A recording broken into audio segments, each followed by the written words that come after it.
Buenas, el día de hoy hablaremos de la planeación, pero ya no desde el punto de vista formal de describir cada cosita que vamos a hacer, sino desde un punto de vista técnico de con qué lo vamos a hacer. El capítulo de hoy desarrollaremos la Constitución, el capítulo 3 del título que corresponde a Hacienda Pública, que describe el presupuesto. Comencemos. Capítulo 3 del presupuesto.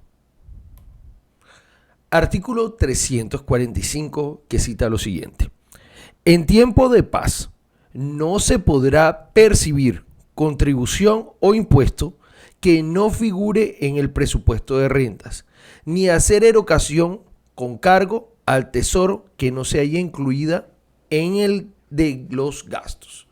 Bueno, desarrollando el primer párrafo, nos está indicando la continuación de lo que era la planeación en el capítulo anterior. Es decir, la estructura de un Estado funciona de manera natural en paz. Si el Estado está en paz, podrá organizar toda la estructura de funcionamiento. Por lo cual, la paz tiende a ser un elemento principal de la funcionalidad de un Estado.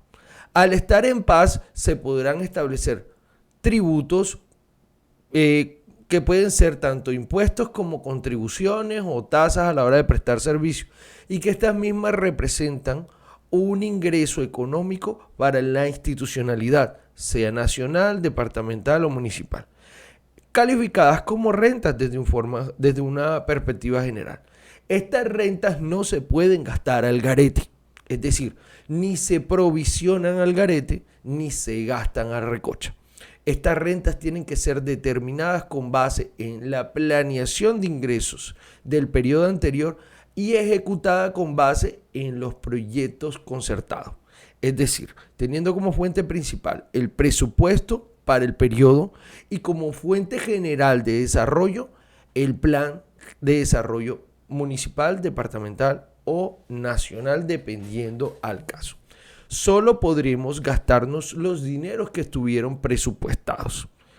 Cualquier presupuesto superior a los ingresos se vería desfinanciado, dado de que dependemos del ingreso para poder ejecutar los proyectos. Entonces, sigamos con el párrafo que continúa. Dice, tampoco podrá hacerse ningún gasto público que no haya sido decretado por el Congreso, por las asambleas departamentales o por los consejos distritales o municipales, ni transferir crédito alguno a objeto no previsto en el respectivo presupuesto.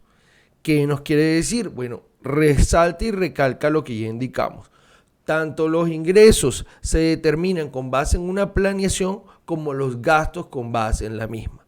Si queremos gastar más de lo presupuestado, tenemos obviamente que ingresar más de los ingresos determinados o presupuestados. Al aumentar el ingreso, podríamos aumentar el gasto, pero como les dije, no de forma no planeada. El gasto tiene que ser planeado. Lo que quiere indicar es que podemos gastarnos de más, pero en relación a nuestro plan de desarrollo o a cualquier situación de urgencia que nos obligue a hacer unas inversiones específicas que en primer lugar no teníamos concertada como a ejecutarla en el mismo periodo o en el primer año, o en el segundo año, o en el año en curso, sino que por cuestiones de fuerza mayor para solucionar un daño antijurídico superior o un daño a la sociedad, lo vamos a ejecutar. Pero siempre la planeación es clave en el desarrollo institucional para todo. ¿Ok? Los invito a ver todos los videos que tienen relación directa con este título, que es el de Hacienda Pública, en el cual se resalta mucho la planeación en la ejecución de los presupuestos. Ok, seguimos con el artículo 346, que nos dice, inciso 1, modificado por el artículo 3 del Acto Legislativo 3 de 2011. El nuevo texto es el siguiente. El gobierno formulará anualmente el presupuesto de rentas y ley de apropiaciones, que será presentado al Congreso dentro de los primeros 10 días de cada legislatura. El presupuesto de rentas y ley de apropiaciones deberá elaborarse presentarse y aprobarse dentro de un marco de sostenibilidad fiscal y corresponder al Plan Nacional de Desarrollo. Pues bueno, la palabra sostenibilidad fiscal la hemos comenzado a desarrollar no solo en este título, sino la hemos comenzado a incorporar como un aspecto necesario en el orden institucional. Es lo primero. También tenemos que tener claro que según este artículo, el presupuesto que se tiene que hacer de manera principal tiene relación directa a un periodo. Y el periodo a tener en cuenta es anual. Y debe ser aprobado por el Congreso los primeros, o por lo menos presentado para su aprobación en el Congreso los primeros 10 días de cada legislatura. Recordemos, como lo explicamos cuando explicamos los artículos de la Constitución que tienen que ver con las legislaturas, que tienen que ver con el Congreso, que tienen que ver con el Senado, que tienen que ver con la Cámara, que tienen que ver con la rama ejecutiva de manera específica. Las legislaturas inician los 20 de julio. Entonces, una vez iniciada la legislatura, es en ese momento donde se tiene que presentar ante el Congreso el presupuesto del año siguiente, ¿ya? ¿Ok? Entonces, y se debe aprobar en el Congreso a través de una ley de apropiaciones. Entonces, teniendo claro esto, ya tenemos como una generalidad en pasos de que el presupuesto hace parte de una planeación que hace el Ejecutivo, con base en sus ingresos, digamos, determinados en el año anterior y planeados para el año siguiente, los gastos determinados en un plan de desarrollo para el periodo siguiente, y adicional a eso se debe de apropiar las prioridades que según cada periodo se tengan y debe de ser aprobado ante el Congreso. Eso es clave. ¿Ok? Dice el 346. Continúa pues. En la ley de apropiaciones no podrá incluirse partida alguna que no corresponda a un crédito judicialmente reconocido o a un gasto decretado conforme a la ley anterior o a uno propuesto por el gobierno para atender debidamente el funcionamiento de las ramas del poder público o al servicio de la deuda o destinado a dar cumplimiento al Plan Nacional de Desarrollo. ¿Qué nos está indicando este párrafo?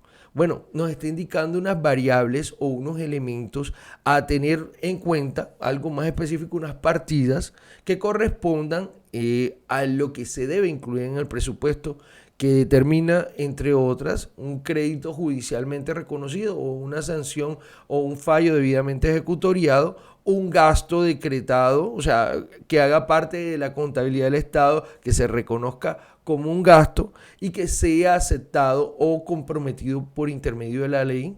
También habla de atender todo lo que es el funcionamiento de todas las ramas que son, se puede decir que es una apropiación económica fija. O sea, siempre se debe determinar del presupuesto lo relacionado con gastos de operación de todas las ramas del poder público y tiene que apartarse ese dinerito en cada periodo anual.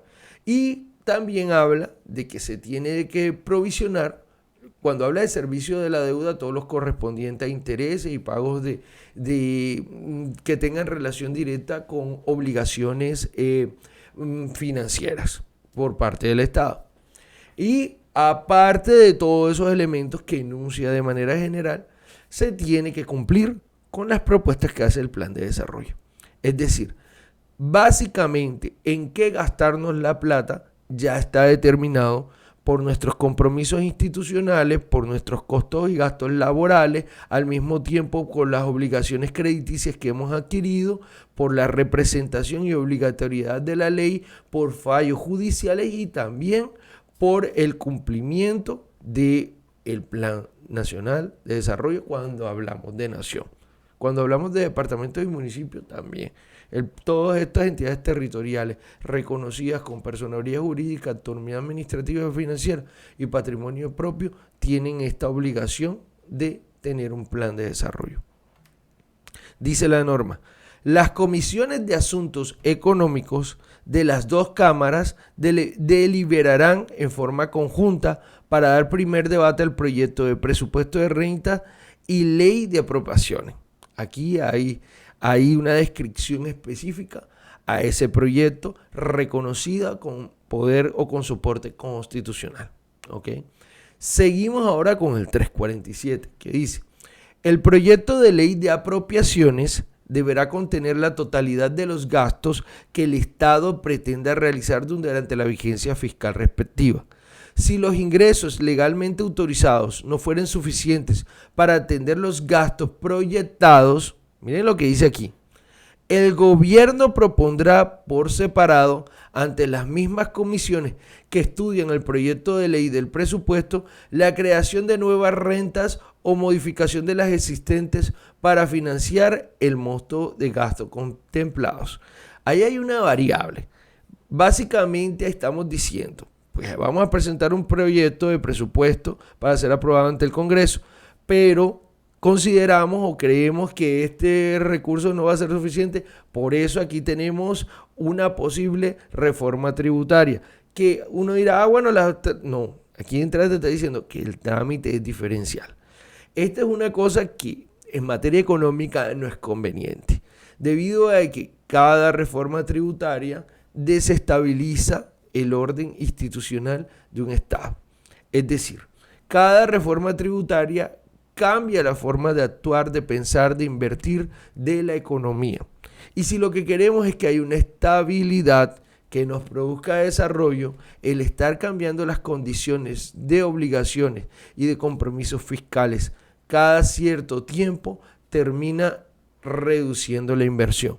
O es que alguien quiere invertir en una sociedad que hoy cobra una cosa por impuesto y mañana puede cobrar 10 veces el valor, ¿no?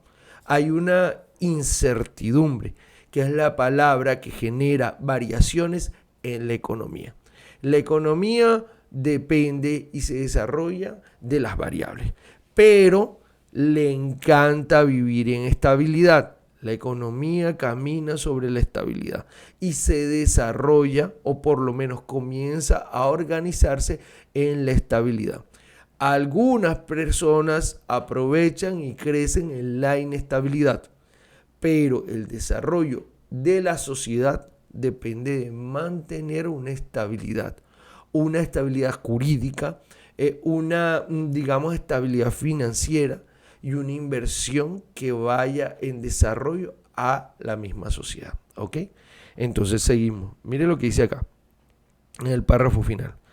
El presupuesto podrá aprobarse sin que se hubiere perfeccionado el proyecto de ley referente a los recursos adicionales, cuyo trámite podrá continuar su curso en el periodo legislativo siguiente. Es decir, lo que nos dice la norma es que, pues bien, tienen la necesidad de un presupuesto, es prioritaria, a ese le vamos a dar el trámite y tiene un trámite principal.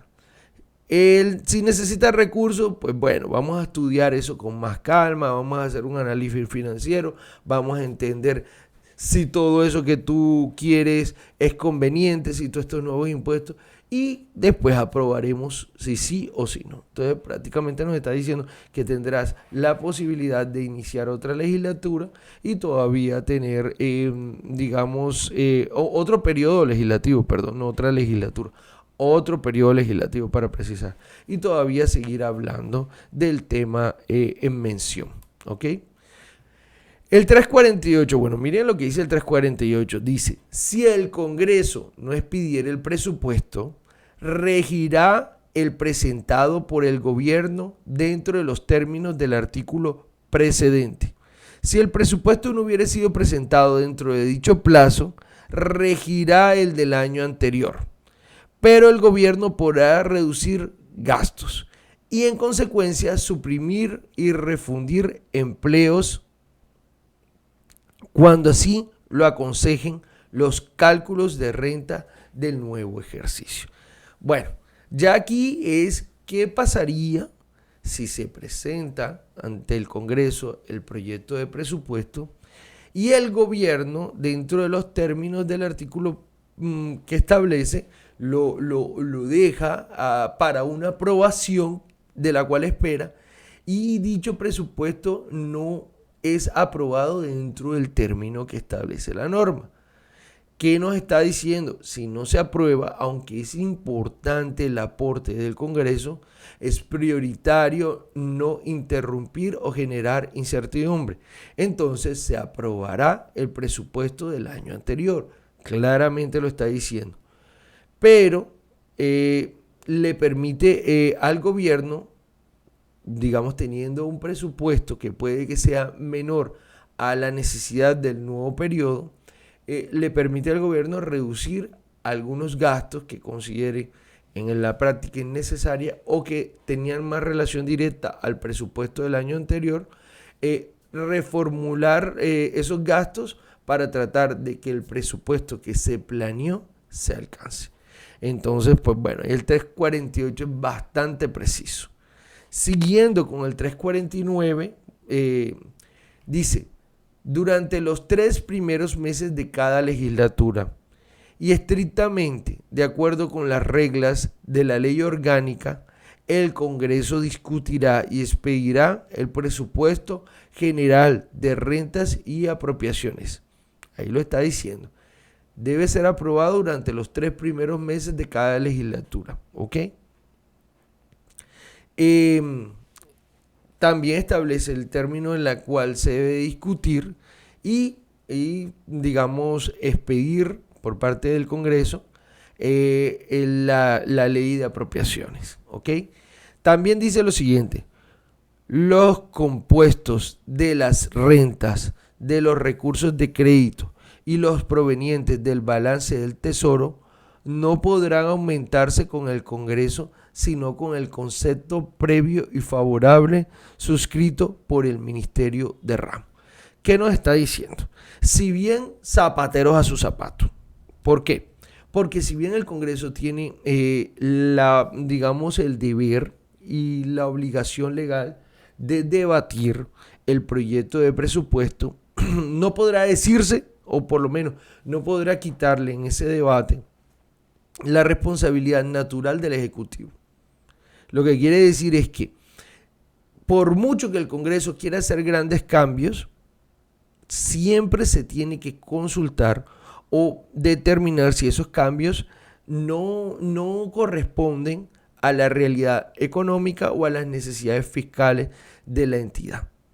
Es por esto que se necesita, para que se puedan hacer estos grandes cambios, un concepto favorable, básicamente relacionado con el ministro de manera inicial de Hacienda, que es el que presenta el proyecto de presupuesto. Pero si hay algunas apropiaciones que van de manera específica a unos ministerios determinados, por un concepto favorable de ese ministro.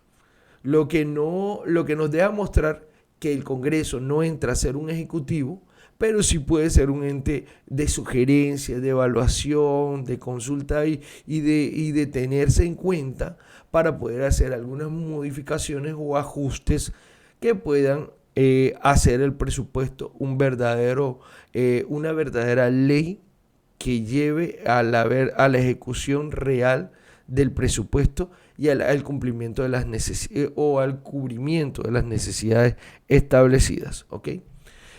Con el 350 vamos a encontrar algo muy importante. Dice: la ley de apropiaciones deberá tener un componente denominado gasto público social, que agrupará las partidas de tal naturaleza según definición hecha por la ley orgánica respectiva, excepto en los casos de guerra exterior o por razones de seguridad nacional. El gasto público social tendrá prioridad sobre cualquier otra asignación. ¿Qué nos está determinando? Que si bien en el presupuesto hay algunos elementos de vital importancia para el desarrollo del país, el gasto público social tiene mayor relevancia. Así que dicho elemento debe ser analizado, determinado y estudiado de una forma correcta para su posterior aprobación. Cerrando este párrafo, deja como excepción la guerra. porque claramente es una excepción. Si estás en guerra, todo el presupuesto iría en gran parte digamos, la búsqueda del triunfo de la guerra. Es por esta razón que el gasto social viene a ser un segundo plano. Por el contrario, la sociedad tendría que desgastar su humanidad y poner su integridad física y personal a disposición de un acto que llega a, digamos, a determinar lo estúpido que se puede decir que somos, dado y nuestra incapacidad a resolver conflictos sociales, económicos, políticos y territoriales que llevaren a una guerra. ¿Ok? Entonces sigamos. Dice la norma: en la distribución territorial del gasto público social se tendrá en cuenta el número de personas con necesidades básicas insatisfechas, la población y la eficiencia fiscal y administrativa según reglamentación que hará la ley. El presupuesto de inversión no se podrá disminuir porcentualmente con relación al año anterior respectivo del gasto total correspondiente de ley de apropiaciones. ¿Ok? Bueno, aquí habla en los dos párrafos de dos elementos clave. El primero es de la distribución territorial del gasto público, que indica que el gasto público, mejor dicho, aquí lo que busca es que el gasto público tienda a algo a ser progresivo. O sea, que llegue a las personas que en realidad lo necesitan. Ya. Y lo que busca es, como elemento prioritario, resolver las necesidades básicas insatisfechas. Entonces, se quiere en pro a esto organizar, planear y distribuir los recursos para que esas personas con necesidades básicas insatisfechas crezcan y le genere un desarrollo a la sociedad e indirectamente al país. En lo correspondiente al último párrafo, ya en todo lo relacionado con el gasto total, corresponde a la ley de apropiaciones. Dice que el presupuesto de inversión no podrá disminuirse en relación con el año anterior. Y es lógico, ¿ya? Porque todas las obligaciones que son, como le digo, constantes, ¿ya?, tienden a ser incrementadas a un periodo posterior, teniendo en cuenta factores que determinan la inflación.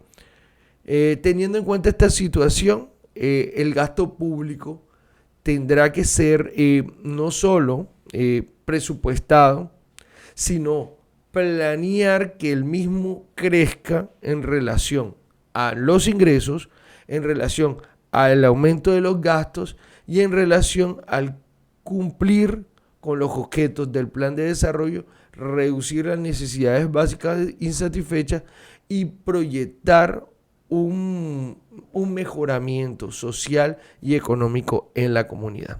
¿Ok?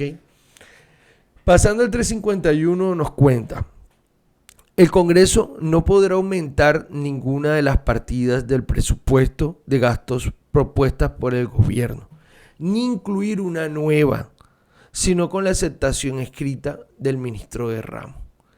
El Congreso podrá eliminar o reducir partidas de gasto propuestas por el gobierno, con excepción de las que se necesitan para el servicio de la deuda pública, las demás obligaciones contractuales del Estado, la atención completa de los servicios ordinarios de la administración y las inversiones autorizadas en los planes y programas a que se refiere este artículo 341. Si se elevare el cálculo de las rentas o si se eliminaren o disminuyeren algunas de las partidas del proyecto respectivo, las sumas así disponibles sin exceder de la cuantía podrán aplicarse a otra inversión o gasto autorizados conforme a lo prescrito en el inciso final del artículo 349. Bueno, aquí básicamente la norma nos está indicando una prohibición a participar por parte del Congreso, que aunque es el que va a aprobar el presupuesto, hacer, digamos, una injerencia que tenga que ver con el aumento de las partidas del presupuesto del gasto generado o planificado por el gobierno. Es decir, nuevamente zapatero a su zapato. Lo tuyo es la aprobación, puedes hacer comentarios, se pueden reajustar, pero todo el trabajo organizacional y de estructuración del presupuesto corresponde al sector ejecutivo. No se puede complacer al legislativo por alguna solicitud que no esté bien argumentada para poder aprobar algo en el presupuesto, ¿ya? También deja la posibilidad de, digamos, si algunos gastos ya están determinados, pero que el gobierno pueda considerar que no son prioritarios, y esos recursos ya determinados pueden invertirse en otros elementos que tengan relación directa a las necesidades constantes de la administración o que hagan parte del desarrollo del plan establecido y aprobado. ¿Ok? Entonces seguimos con el artículo 352 que dice: además de lo señalado en esta Constitución, la Ley Orgánica de Presupuesto regulará lo correspondiente a la programación, aprobación, modificación, ejecución de los presupuestos de la Nación, de las entidades territoriales y de los entes descentralizados de cualquier nivel administrativo y su coordinación con el Plan Nacional de Desarrollo, así como también la capacidad de los organismos y entidades estatales para contratar. El 352 básicamente nos traslada a la obligación constitucional que le otorgó a la Ley Orgánica de Presupuesto tener como factores clave regular la aprobación, modificación, ejecución del presupuesto nacional.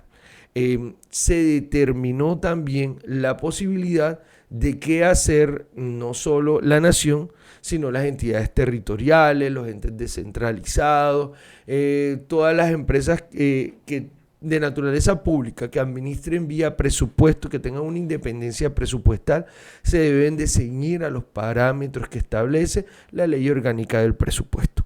Por eso es que es muy común que aquellas personas que quieran hacer parte de la estructura administrativa del Estado les sugieran, les requieran, les pregunten toda la información o elementos relevantes en la Ley Orgánica de Presupuesto. Y que, digamos, todo esto se cumpla o se coordine con relación a los planes de desarrollo de cada entidad, específicamente hablando, ya teniendo en cuenta para la ejecución de ese presupuesto las normas referentes con la contratación estatal. Lo que quiere decir que si bien tienes una libertad de qué hacer o qué decidir con el dinero, esta tiene que ceñirse a unas condiciones de contratación ya específicas, no a una variabilidad ni a una subjetividad interpretativa, porque, les recuerdo, es clave, como siempre, la planeación estratégica para una verdadera ejecución del presupuesto. ¿Ok?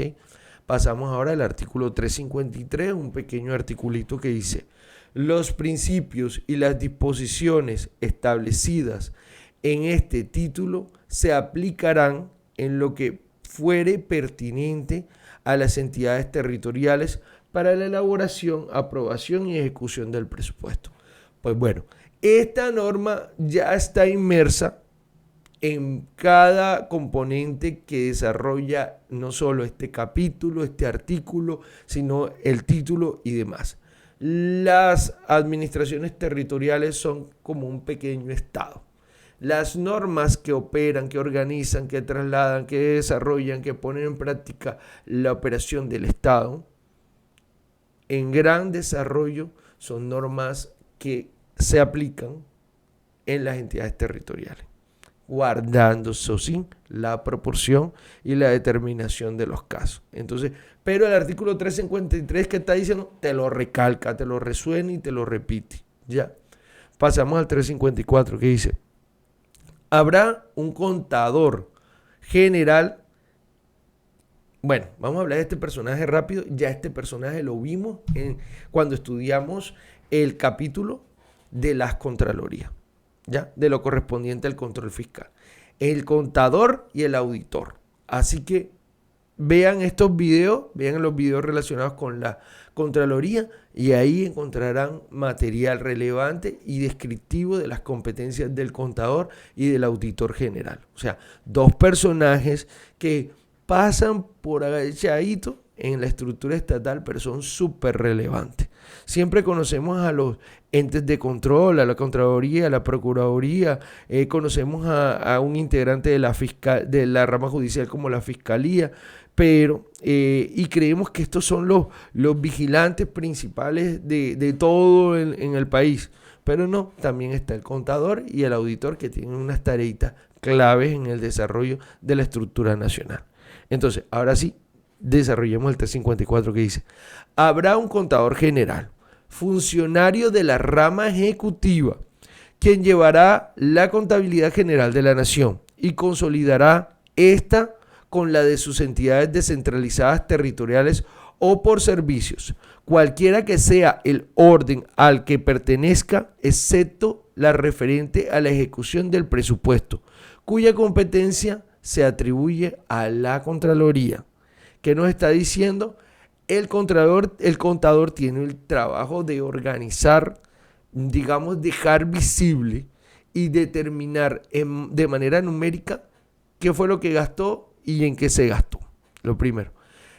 Este trabajo va de la mano, como ya lo indicamos, con el trabajo de otras dos autoridades, entidades de mucha importancia como la Contraloría y la Auditoría. Aquí está determinando en el primer párrafo competencias específicas de la contaduría y una competencia específica referente a la ejecución del presupuesto que es de la Contraloría.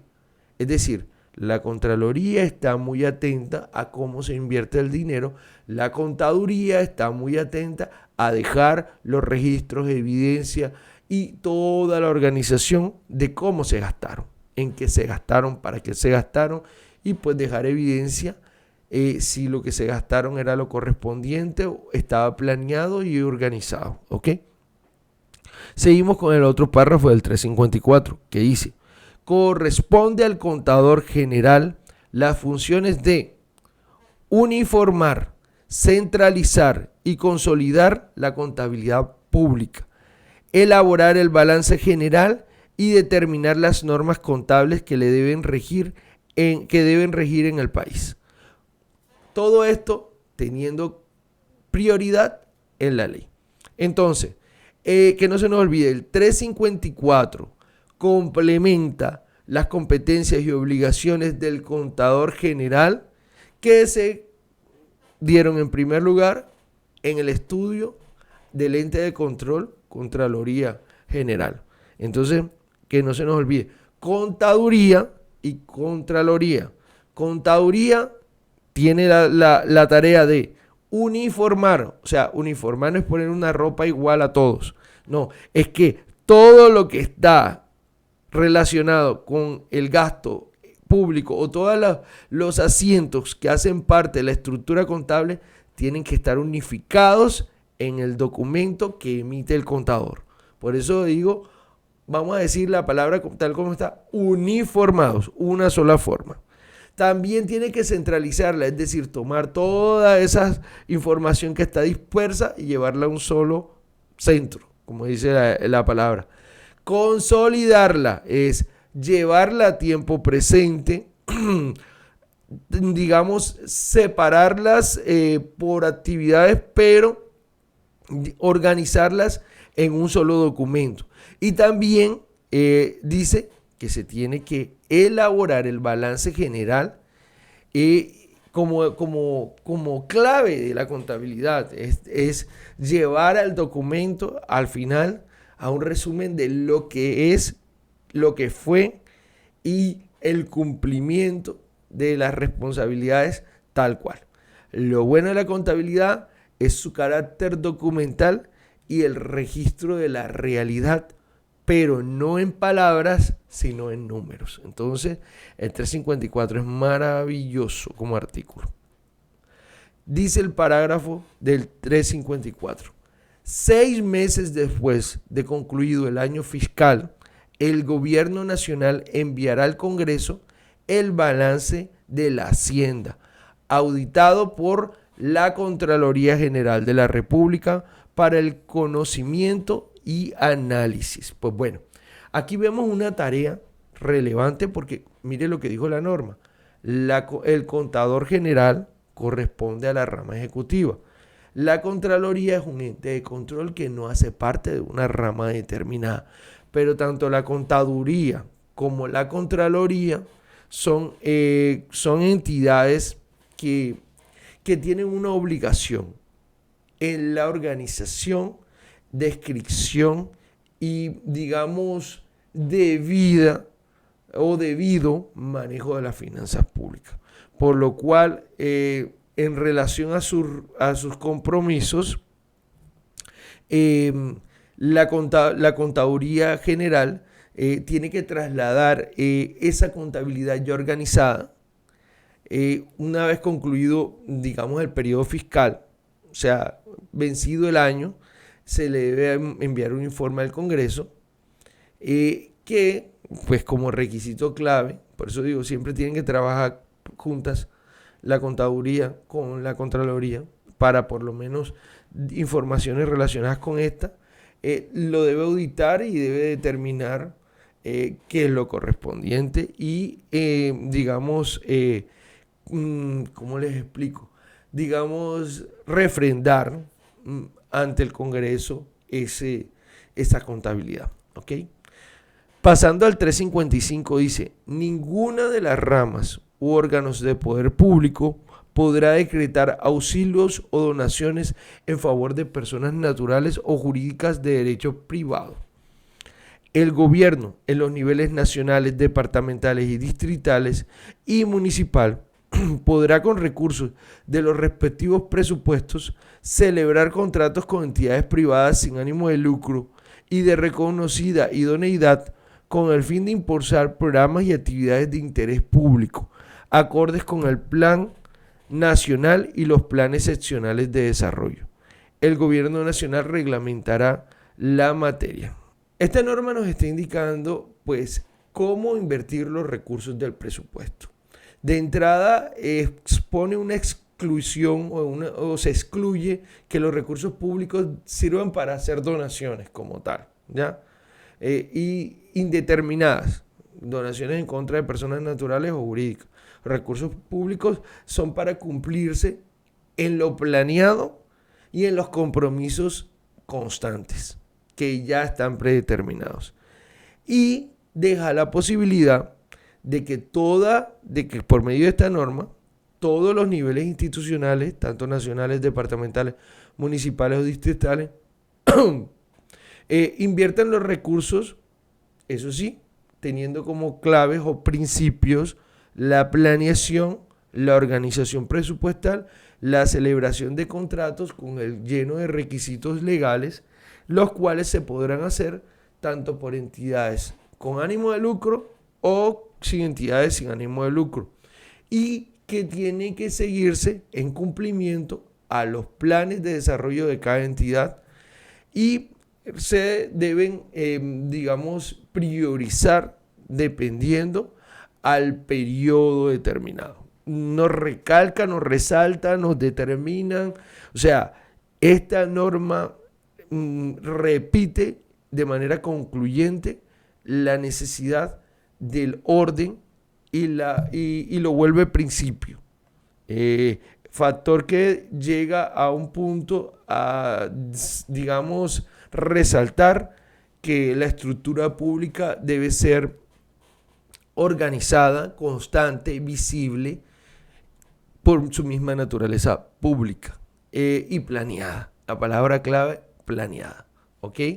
Entonces, haciendo un resumen general del 355, encontramos que es una norma, que es del 355, más específicamente no, de todo el capítulo, nos encontramos que el presupuesto o la organización del presupuesto tiene una visión general, tiene una visión organizacional, tiene una representación constitucional y que garantiza la permanencia de la estructura institucional en el tiempo.